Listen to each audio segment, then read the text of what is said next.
Luke chapter 20. One day, as Jesus was teaching the people in the temple courts and proclaiming the good news, the chief priests and the teachers of the law, together with the elders, came up to him. "Tell us by what authority you are doing these things," they said. "Who gave you this authority?" He replied, "I will also ask you a question.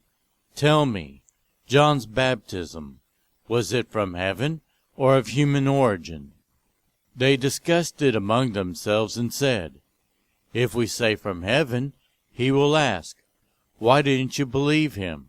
But if we say, 'of human origin,' all the people will stone us, because they are persuaded that John was a prophet." So they answered, "We don't know where it was from." Jesus said, "Neither will I tell you by what authority I am doing these things."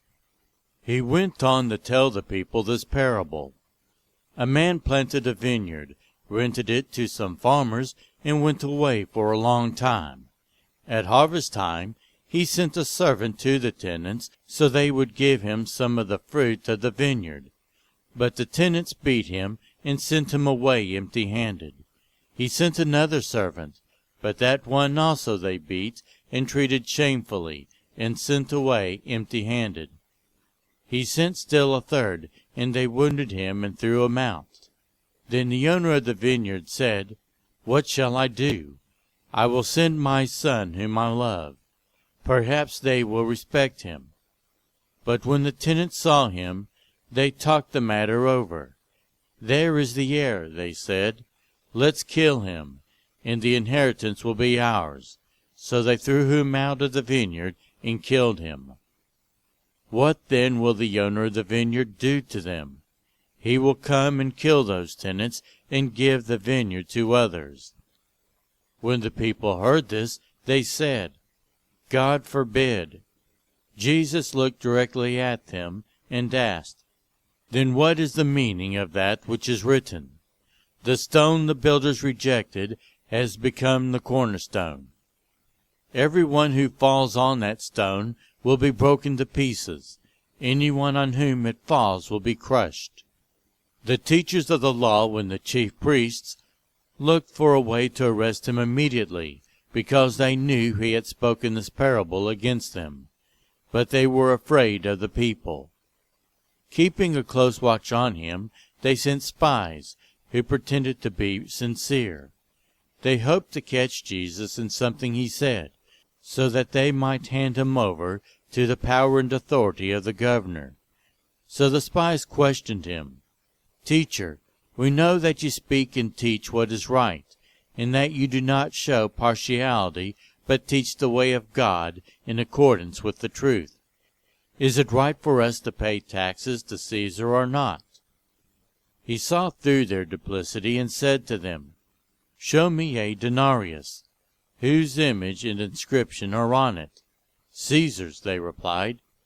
He said to them, "Then give back to Caesar what is Caesar's, and to God what is God's." They were unable to trap him in what he had said there in public, and astonished by his answer, they became silent. Some of the Sadducees, who say there is no resurrection, came to Jesus with a question. "Teacher," they said, "Moses wrote for us that if a man's brother dies and leaves a wife but no children, the man must marry the widow and raise up offspring for his brother. Now there were 7 brothers. The first one married a woman and died childless. The second and then the third married her, and in the same way the 7 died, leaving no children. Finally, the woman died too. Now then, at the resurrection, whose wife will she be, since the 7 were married to her?"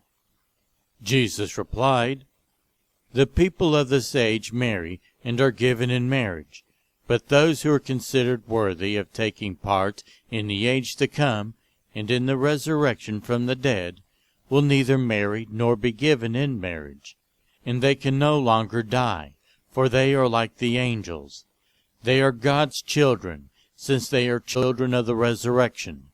But in the account of the burning bush, even Moses showed that the dead rise, for he calls the Lord the God of Abraham, and the God of Isaac, and the God of Jacob. He is not the God of the dead, but of the living, for to him all are alive. Some of the teachers of the law responded, "Well said, teacher," and no one dared to ask him any more questions. Then Jesus said to them, "Why is it said that the Messiah is the son of David?